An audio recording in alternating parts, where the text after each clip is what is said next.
Are you a fan of Ingmar Bergman, the great Swedish director? Have you seen just a couple of his movies? Maybe The Seventh Seal, maybe Persona, Cries and Whispers, Fanny Alexander. All those movies I just named are part of his mid to later career. This video looks at his earlier career, and it's for those who may want to dive deeper into Bergman and get to know him a little bit better and see where he came from. We're going to talk about some of his early movies coming up next.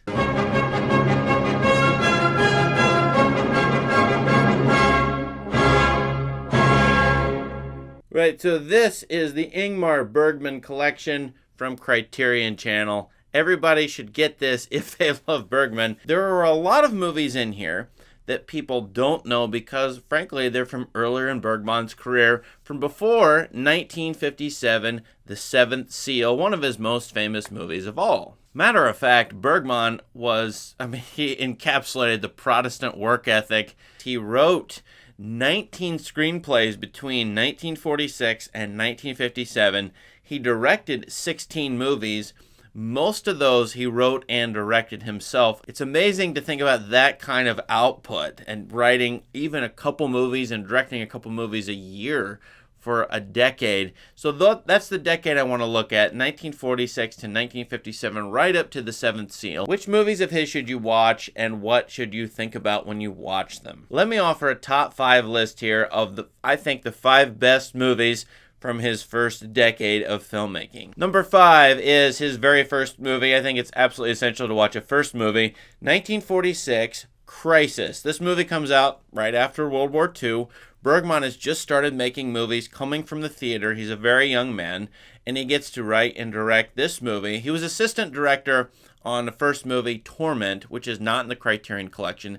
This movie is, though, and it's pretty interesting as a film noir, sort of, and that sort of genre that Bergman was working in for the first few years of his directing career. Crisis is about a woman who comes back to hometown and tries to reclaim her daughter, who she gave up for adoption, is raised by another woman, and you get this sort of split between two worlds, the big city and the small town, the world of secularism perhaps, and the religious world of the small town. This divide is classic and maybe a little bit too binary, but it's part of Bergman's career to talk about what is sacred and what is holy. Is there any such thing as either one? It's a prodigal son tale rework. It's actually about women, and of course Bergman focused a lot on female characters throughout his entire career. You can go to Cries and Whispers in the early 1970s, but you come to his first movie, some of the same concerns about women living in modern civilization.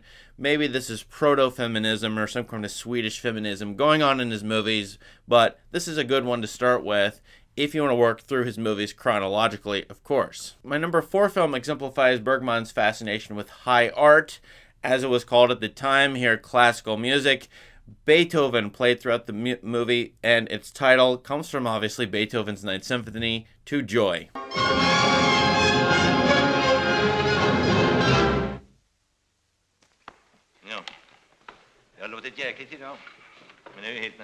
This was about a man who, not really much of a spoiler, experiences loss. His wife, who they're both part of an orchestra, she dies, leaving him alone, and most of the story is a flashback of his memories about meeting his wife and their development over time. Kind of structure that comes up in a lot of Bergman's movies, the question of what is memory, how does memory affect us? You'd see it in Wild Strawberries from 1958. And obviously this movie sort of has a lot to say about this man who is tormented by not just his wife's death, but how he treated her over the course of their life. Here you've got the woman who is faithful and happy. Oftentimes Bergman, early on especially, does this. The females are associated with happiness, and they want to be pleasant and want to live in a civilized life. The men are all weak, sort of pathetic. They cause a lot of problems. And I don't know how much of this is autobiographical on Bergman's part. Maybe it's a commentary on Swedish or even European society in general. The weak men after World War II affecting women negatively. It's all over his early work, especially this one, 1950, To Joy. I think these top 3 are really quite rich, and when Martin Scorsese and Woody Allen and many, many famous directors say, Bergman is the one or one of those who influenced me, these directors went to see his movies as kids in the movie theater, as teenagers, and were very much so influenced by him that they're basically copying some aspects of him in their early work especially. You get this movie, Summer with Monika, 1953. Boy, is this a really interesting Bergman movie, period. Vi har gjort uppror, Monika. Mot dem. Alla de andra. Du, kommer ihåg när novellen vi läste igår? Den laglösa älskar.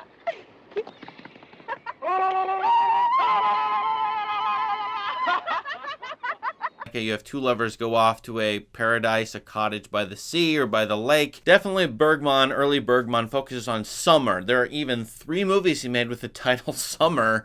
Smiles of a Summer Night, here Summer with Monika, Summer Interlude. And summer, of course, in Sweden is very short. It's a brief fling of light and heat, but only for a short period of time. It's also, the days are very long. And so summer is, I guess, like our lives or like anything in life, it doesn't last very long, whether that's the heat of romance, whether that's the delight of youth or something like that. It lasts almost no period of time, so it's fond in our memories, but it's also devastating because we experience the long winter of our lives and suffering and so on. Bergman uses that idea all over his early movies, especially here in this one. I find Bergman to be highly influenced by Ecclesiastes, a book you should read over and over again, the work of dark, stoic despair in the Bible. And may have some hope in it, and yet it talks about, obviously, vanity of vanities. All is vanity, including summers, including flings with lovers, including youth, including music and art. These things are always on Bergman's mind, and obviously death looms very large for him throughout his entire career. You're going to die, so what are you going to do about that? How are you going to live? That point segs very well into my number 2 choice, another summer movie called Summer Interlude from 1951.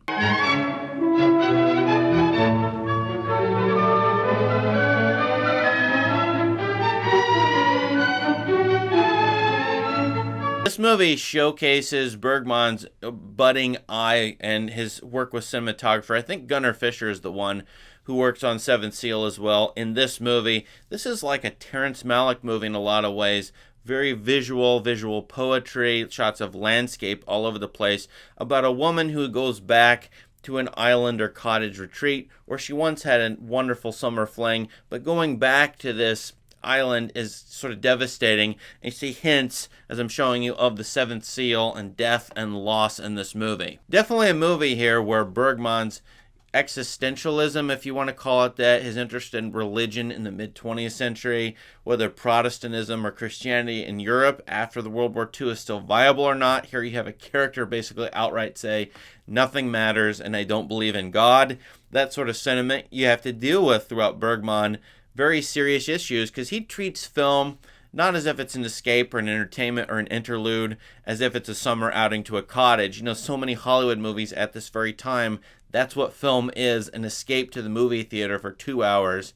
Nothing wrong with that, but Bergman wants to treat film as both low art, entertaining, and high art, just the same as classical music, theater, ballet, and opera, where it brings out all the seriousness of life as a meditation and reflection opportunity for viewers, and that's exactly what this movie Summer Interlude is. Last is my number 1 choice. It's 1953's Sawdust and Tinsel.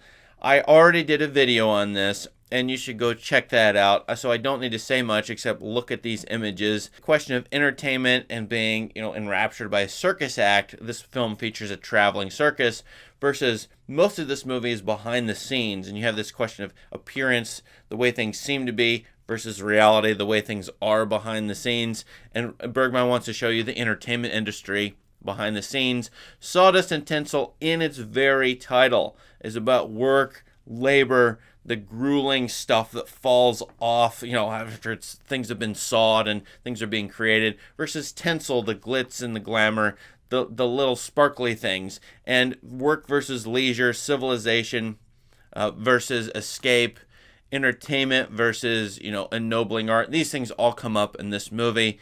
And it's probably the best one. If you're going to look for a precursor to the Seventh Seal, probably should go to Sawdust and Tinsel in order to see what Bergman was up to before he actually made the Seventh Seal, his most famous movie, possibly. Again, I read Bergman as a sort of quasi-Protestant, at least in terms of his art and interest.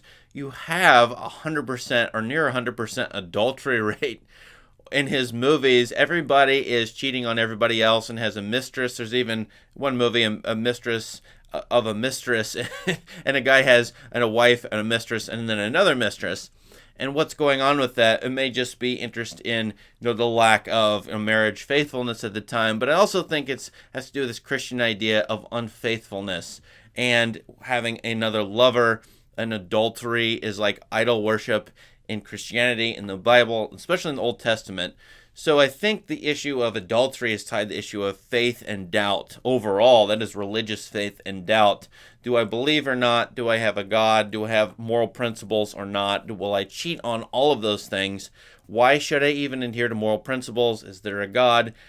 I don't think so, so I can go ahead and cheat and be unfaithful, because what is faithfulness at all? What does it get me?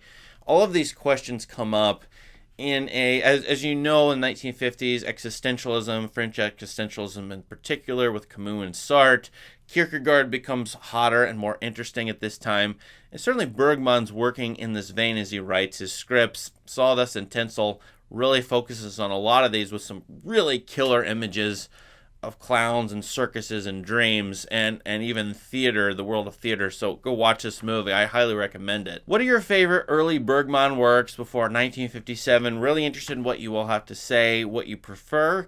Let us know in the comments, and please subscribe to this channel for more great content. Thank you. Have a great day.